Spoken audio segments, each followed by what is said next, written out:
everyone, it's Justine and welcome to Stenciling for Card Making, the basics. Yesterday we had the introduction and today we're going on to the basics. There are 4 videos in total today, so don't forget to check out the other 3. And please don't forget to share these videos with your friends and crafty friends. There's a share button below besides the thumbs up, thumbs down button. That would be amazing, and it keeps me doing these free classes. If there's a lot of engagement, I'll continue to do them. They are a ton of work, so I'm only going to continue to do them if there's enough engagement. I had an awesome time doing watercolors last month, and I'm excited to bring you this one. So right now, we're going to look at some tone-on-tone stenciling. So as you can see, I've secured my stencil down. I'm actually using one of the very new mini stencils. Now, I had mentioned yesterday in my introduction that the Tim Holtz mini stencils were not out yet, but my supplier actually called yesterday and told me to come pick them up. So I'm really excited to show you this mini stencil. Now, I love the mini stencils because they're quite cheap, and in comparison to the bigger versions, so I can get a wider variety of them. However, they don't fit over an entire card front. So if you would like to use these, you either have to reposition it and continue stenciling, or you just stencil off a certain area. Now, as you can see, I've secured it down using some stencil tape, and I'm just using some sea glass from Simon Says Stamp. That's sea glass cardstock as well as sea glass ink. So I'm using the exact same color ink as on the cardstock. And this makes a really fun look, and it's a really subtle look.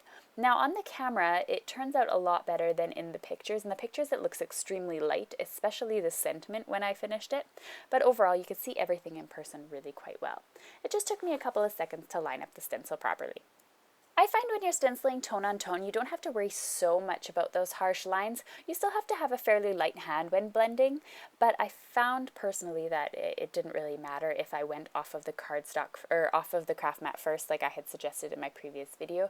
I could just go straight onto the stencil as long as it wasn't too inky.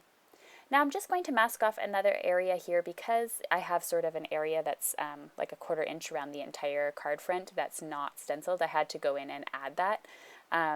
Just making sure that everything stays in place. So now you can see that it is the entire card tone on tone, and it's really quite beautiful. Now it would be really pretty to add a die cut or something like this, or something very simple to the front. You don't want anything too crazy because the background's already quite busy. Now I'm using my embossing bag here and hoping that my ink is fully dry, and I'm going to be stamping a stamp from Winnie and Walter, and I'm stamping Friends Across the Miles, and I have a lot of friends overseas and crafty friends and things like that, so I wanted to make something that I could send to one of them. I'm going to be using white embossing powder. I don't own a lot of die cuts that are really big sentiments that wouldn't, just get lost in the background, so I decided to do some white embossing. So I'm using some Versamark ink, and I'm going to stamp the Friends Across the Miles using my Misty. And I'm going to push down, not too much pressure, I don't want to break it or anything like that, but enough so that the Versamark gets onto my card.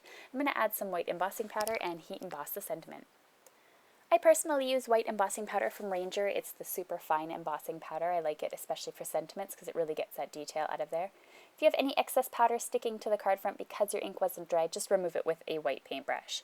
Now that I'm heat embossing, you'll be able to see just how prominent the sentiment is. As I said, when photographing it, it didn't turn out all that great, or it doesn't look like there's much of a contrast, but there is. So I'm just going to fold over my card base and call it a day. So this is tone on tone stenciling, and be sure to check out my other 2 videos today, and I have better pictures actually over on my blog. All the supplies used are linked to below in the video description or on my blog. You can access my blog by clicking up at the top. Over on the subscribe button, you can click to subscribe to my channel, or you can click on the moving video to check out the first video for the basics and tutorials. Thank you so much for watching, and I'll catch you tomorrow.